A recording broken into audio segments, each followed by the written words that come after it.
啦，翻返到我哋呢度問答環節啦噃，我咧將會咧問佢哋每一條問題㗎，睇下究竟咧佢哋嘅智慧如何，從而咧我哋評判咧選出嚟今日嘅冠亞季軍。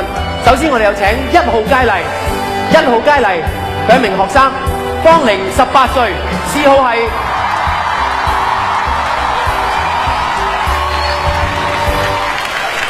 18歲，嗜好係虛報年齡。佢一生嘅願望係冇人知佢真實嘅年齡。司儀你好，佳麗你好。你個盤景點稱呼咧？你個盤景？賺鏡杯。爭鏡杯哦。你呢個盤景會唔會係撕錯咗肥咧嚇？我哋開始問問題好冇？好啊。OK 啦，好簡單啊，數學題，係人都知啊。1450減去20%，即係等於幾多？唔緊要，我轉個另一個方法問你嚇。當你想買一條長裙，1450蚊嘅，哇！俾你講下8折喎，講到即係幾多錢？1160。快如準，好嘢喎！咁啊，繼續問問題嘅咯喎。係。買一件 T 恤8折，買2件7、5折，買3件半價，買夠4件第5件免費。而一件 T 恤價值150蚊，咁買3件抵啲定買2件加件抵啲？啲。買2件加件抵啲。錯，唔買最抵。嚇？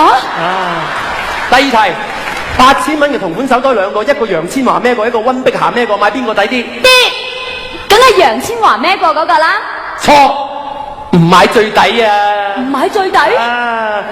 最後一題啊，決勝負啊！再錯攞翻張附屬卡嚟啊！聽住，如果 Evolution 第10代全改300匹同全新 GTR 戰神500匹，價錢一樣，買邊部抵啲？陰我唔到嘅呢題，啲。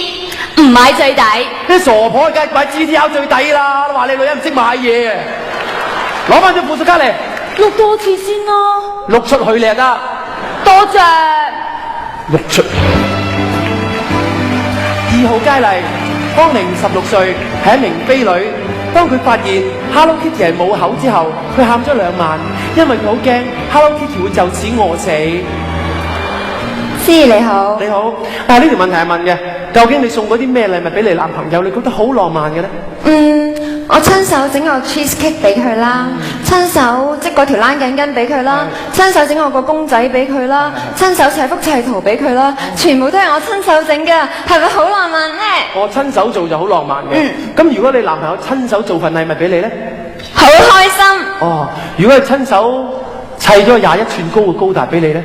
全上色，連場景，砌咗3個禮拜喎。頂你個肺啊！都唔同。佢親手做㗎喎。我唔中意高達㗎。我夠唔中意冷頸巾啦。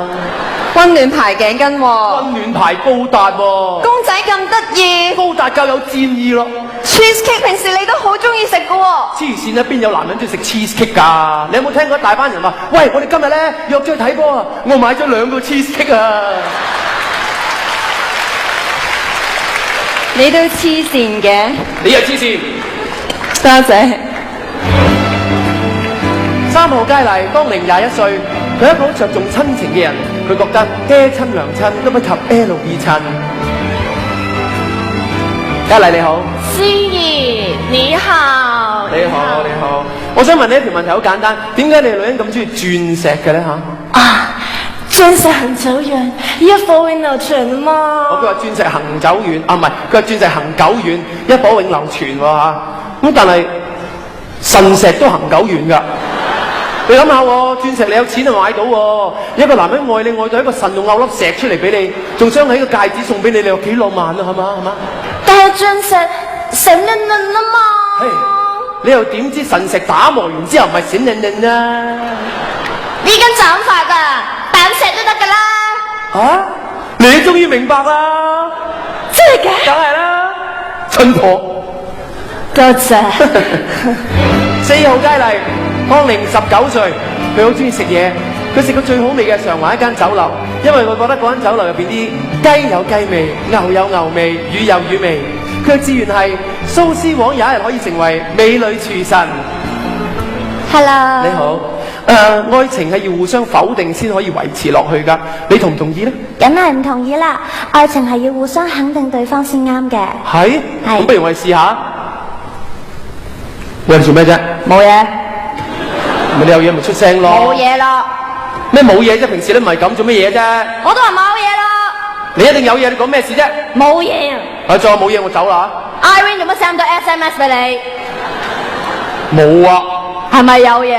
冇啊， 10幾個喎，冇啊，係咪有路？都話冇啦。你唔認我走噶啦？啊，咪先？你做咩偷睇我哋 SMS 啊？冇啊，大家見到啦，愛情係要互相否定先可以維持落去噶。唔通你唔同意？冇啊，你想屈我啊？冇啊，多謝多謝。